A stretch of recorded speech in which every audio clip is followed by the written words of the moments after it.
The fire burned low, it crackled the only sound in the endless sea of sand. The night sky stretched wide, stars sharp as silver needles hammered into black velvet.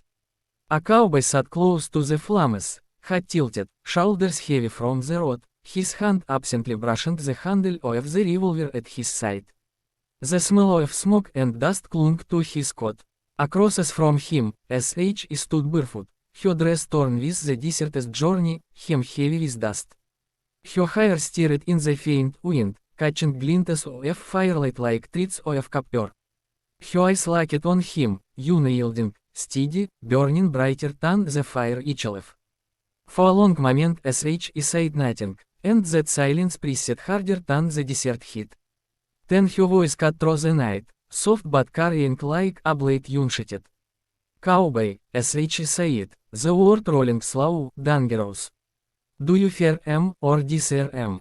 The question hung between them, sharper than a knife, heavier than the revolver resting by his hand. He swallowed, throat dry, and for the first time in a long while, a man who had stared death in the eye felt something far more unsettling, the pull of a woman who called under him with nothing but he rose from the ground slowly, the firelight licking the edges of his boots, the leather creaking as to the desert itself listening. Ash lifted with the wind, glowing for a heartbeat before vanishing into the black. His shadow stretched long, tangled with hers, until neither could be told apart on the shifting sand. The woman did not step back. Instead, S.H. moved closer, letting the flame scratch her face, carving it into sharp lines of beauty and danger. Her eyes narrowed as to S.H. could read the thoughts he kept buried beneath layers of dust and silence. Meek bot, he muttered, voice thick, dragged out of him like a secret he had no right to drive away. Her lips curved into the faintest shape of a smile, to her gaze stayed hard, unrelenting. S.H. leaned in, her words floating just above the crackle of the fire. Fear and desire, they walk the same road. One wrong step, cowboy, and you're lost. The night wrapped around them like a cloak, the stars above burning with quiet indifference. His hand twitched, not to the weapon he had trusted all his life, but toward her, as if drawn by something fatiguer than bullets. The air itself seemed to hum, alive with attention neither dared break, as if the desert was holding its breath to see which with the fire sagged into embers, glowing red in the sand, smoke rising in thin, teared wisps. Darkness pressed close, swallowing the edges of the desert until there was nothing left but the two of them, caught in the fragile circle of fading light.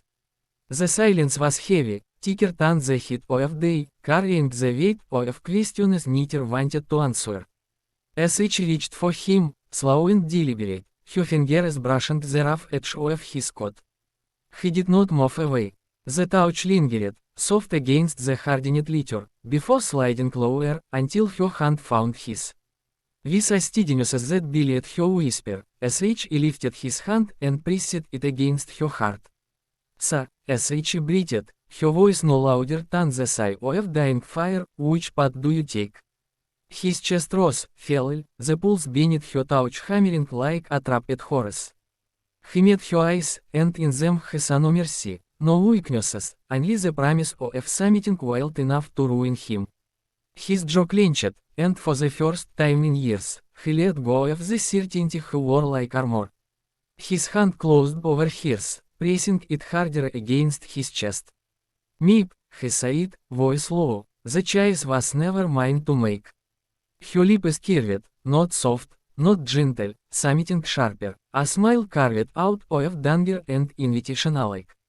Around them, the desert held its silence, vast and endless, as if even the stars above leaned closer to witnesses what neither fear nor desire could